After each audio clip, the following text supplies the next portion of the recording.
जय जिनेन्द्र। बंध के हेतु, स्वरूप और भेद बताने के बाद आचार्य भगवान यहाँ प्रकृति बंध के भेद बता रहे हैं। आद्यो ज्ञान दर्शनावरण वेदनीय मोहिनीयायुर्नाम गोत्रांतरायाः,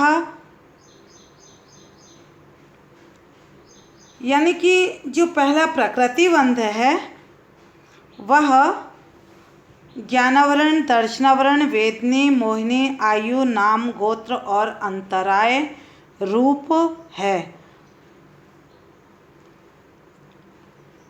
आगे आचार्य भगवान इनके पुनः भेद कहेंगे। यदि हम सामान्य से देखें तो एक कर्म हो गया।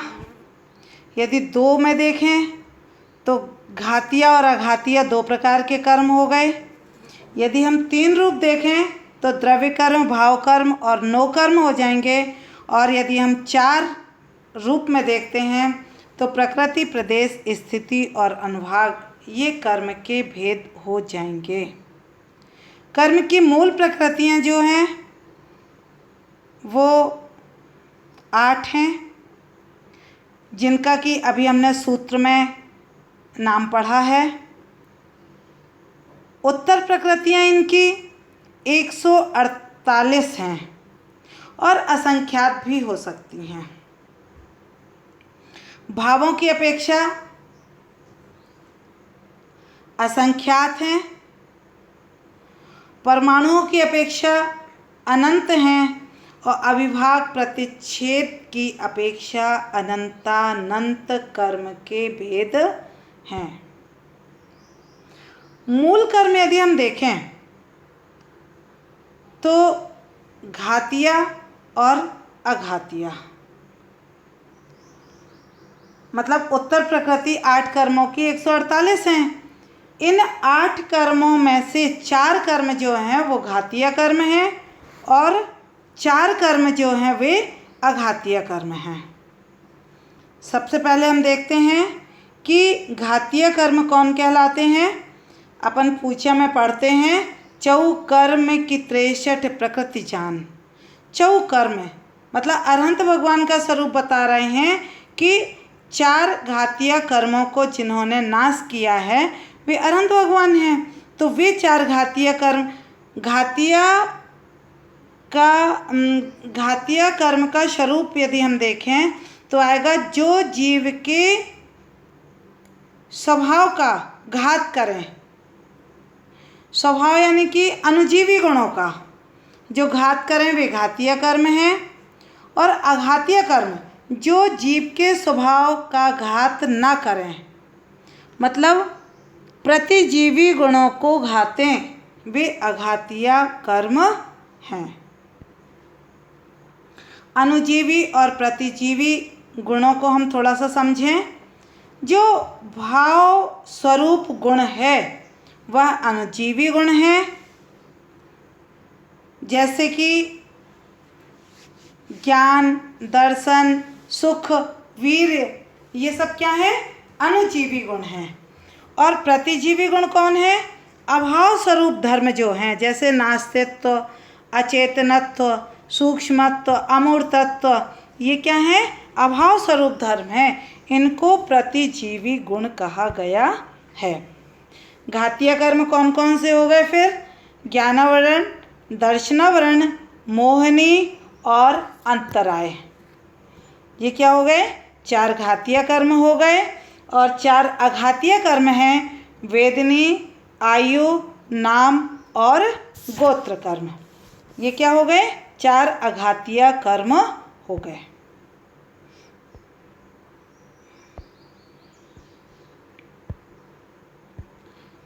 आगे आचार्य भगवान बता रहे हैं, ये जो 8 प्रकार के कर्म हैं, 8 जो कर्म हैं,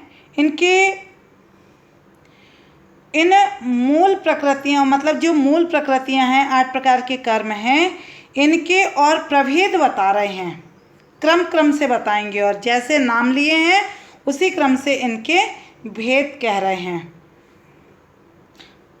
पंचनवद्वयष्टाविंशत् चतुर्द्विचत्वारिंशत् द्विपंचभेदा यथाक्रमम्। सबसे पहला कर्म हमने देखा था ज्ञानावर्णी। तो ज्ञानावर्णी कर्म की कितने प्रभेद हैं? 5। दर्शनावरण के 9, अंतराय के 5, मोहिनी के 28, आयु के 4, नाम के 42, गोत्र के 2 और वेदनी के 2। इस प्रकार ये इनके प्रभेदों की संख्या हो गई। आगे आचार्य भगवान जो 5 ज्ञानावर्णी कर्म हैं उनको कहते हैं कि वे ज्ञानावर्णी कर्म 5 कौन कौन से हैं। मति श्रुतावति मनः पर्यय केवलानाम। मति ज्ञान, श्रुत ज्ञान, अवधि ज्ञान, मनः पर्यय ज्ञान और केवल ज्ञान, इनको आवरण करने वाले कर्म 5 ज्ञानावरण हैं। 5 ज्ञान को आवरण करने वाले ये 5 भेद कहे गए हैं, जो कि 5 प्रकार के ज्ञानों को आवरित करते हैं। जो मति ज्ञान को ढके, वो मति ज्ञानावरण। जो श्रुत ज्ञान को आच्छादित करे वह श्रुत ज्ञानावरण कर्म। जो अवधि ज्ञान को आवरित करे वह अवधि ज्ञानावरण कर्म। जो मनः पर्यय ज्ञान को आवृत करे वह मनः पर्यय ज्ञानावरण कर्म। और जो केवल ज्ञान का आवरण करे वह केवल ज्ञानावरण कर्म है। जैसा कि हम जानते हैं कि हमारी आत्मा में अनंत ज्ञान भरा हुआ है। जैसा अनंत ज्ञान अरहंत और सिद्धों का है, सेम वैसा ही ज्ञान, अनंत ज्ञान हमारी आत्मा के अंदर भी है। उसको भगवान ने उद्घाटित कर लिया है, लेकिन हमारा ज्ञान जो है वह मोटे मोटे पर्दों के द्वारा ढका हुआ है। तो यह आवरण जो है, यह जो 5 आवरण हैं, ये हमारी आत्मा के अनंत ज्ञान को ढके हुए हैं। हमें प्रयास करना चाहिए कि इन आवरणों को हम धीरे धीरे नष्ट करें, ख़त्म करें, और जिस दिन ये आवरण खत्म हो जाएंगे उस दिन केवल ज्ञान प्रकट हो जाएगा। तो सने सने हम इन आवरणों को की नष्ट करने का, क्रम से घटाने का, पतला करने का प्रयास करेंगे तो हमें हमारे अंदर से भी ज्ञान उद्घाटित हो जाएगा। जिस जीव का जितना ज्ञानावर्णी कर्म का क्षयोपशम होता है, उस जीव का ज्ञान उतना अधिक बढ़ता चला जाता है। ज्ञानावर्णी कर्म का आश्रव कैसे होता है, यह हम सभी ने 6वें अध्याय में अच्छी तरह से पढ़ लिया है। अब जो ज्ञानावर्णी कर्म के आश्रव के कारण हैं, उन कारणों को हम धीरे धीरे समाप्त करते चले जाएं तो वैसे ही वैसे हमारा ज्ञान उद्घाटित होता चला जाएगा। हम कहते हैं हमें ज्ञान नहीं है, हमें याद नहीं होता। आखिर क्यों? चिंतन करें। हम निरंतर ज्ञान में कहीं बाधा तो नहीं डाल रहे हैं। कहीं प्रवचन हो रहे हों, हम आपस में बातें करें तो इनसे ज्ञानावर्णी कर्म का बंध होगा। कोई पढ़ रहा हो, उसके पढ़ने में हम बाधा डालें, उससे ज्ञानावर्णी कर्म का बंध होगा। इन आश्रव के कारणों को करने से हमारा आवरण और मोटा मोटा होता चला जाएगा। इसलिए हमें ऐसा प्रयास करना चाहिए कि जो ज्ञानावर्णी कर्म के आश्रव के कारण हैं उनसे हमें बचना चाहिए, उन पे हमें रोक लगा देनी चाहिए। तो धीरे धीरे हमारे भीतर से ज्ञान उद्घाटित होता चला जाएगा। इस प्रकार ये 5 हमने ज्ञानावर्णी कर्म के भेद देखे। आगे अब दर्शनावर्णी कर्म के भेद कह रहे हैं।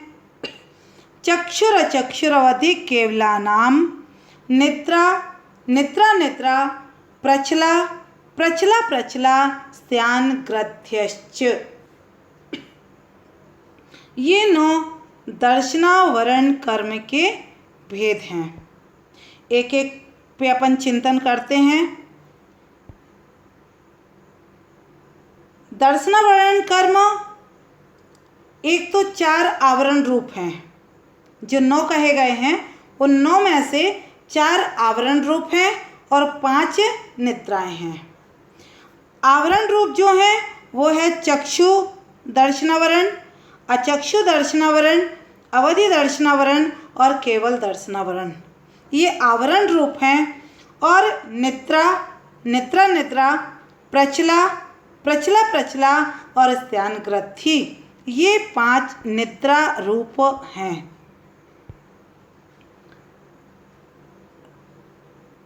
ये 4 दर्शन के भेद कहे गए हैं। दर्शन यानी ज्ञान का व्यापार। यहाँ 4 दर्शन बताए गए हैं। चक्षु दर्शन, अचक्षु, अवधि और केवल।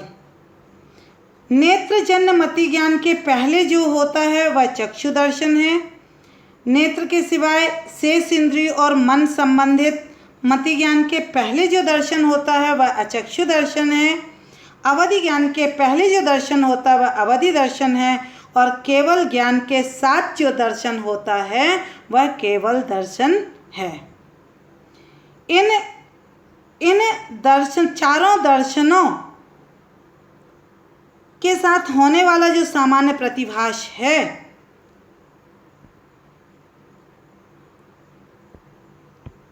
इसके बाद आता है ये 5 निद्राएं। निद्रा यानी थकावट दूर करने के लिए भ्रमण करते हुए रुकना, बैठना, गिर जाना, ये सब नींद निद्रा दर्शनावर्णी कर्म है।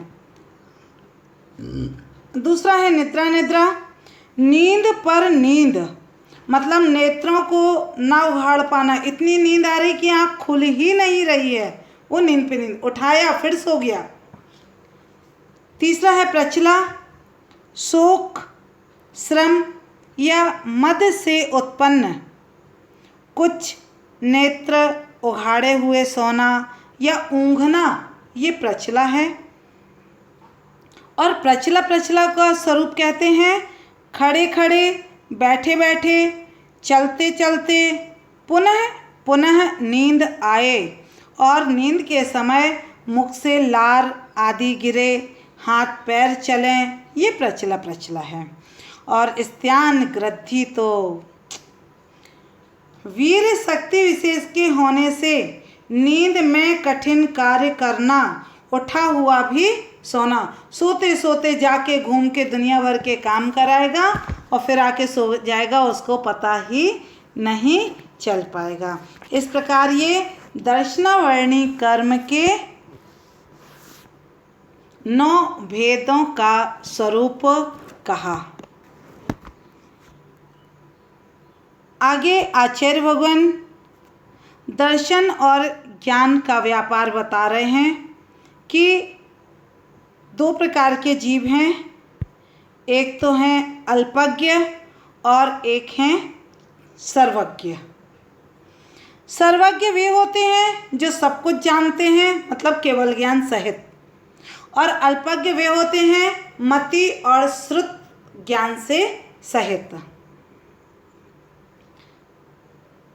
अल्पज्ञ जो होते हैं, जिनके पास मति और श्रुत ज्ञान होता है, इनके पहले दर्शन होता है और फिर ज्ञान होता है, मतलब क्रम से होते हैं। और सर्वज्ञ भगवान के, केवली भगवान के दर्शन और ज्ञान एक साथ होते हैं, यानी कि युगपद होते हैं। सर्वज्ञ का ज्ञान जो है वो छायिक ज्ञान है और अल्पज्ञ का ज्ञान जो है वह छायोपशमिक ज्ञान कहा गया है। आगे आचार्य भगवान यहाँ पे मन पर्याय ज्ञान की उत्पत्ति का क्रम भी बता रहे हैं कि सबसे पहले अचक्षु दर्शन होता है, फिर ईहा मति ज्ञान होता है और फिर मनः पर्याय ज्ञान होता है। मनः पर्याय दर्शन न होने से उसे आवरण करने वाला कर्म भी नहीं होता है। चक्षु, अचक्षु, अवधि और केवल दर्शन कहाँ है? इसे मनः पर्याय का दर्शन नहीं कहा है। जय जिनेंद्र।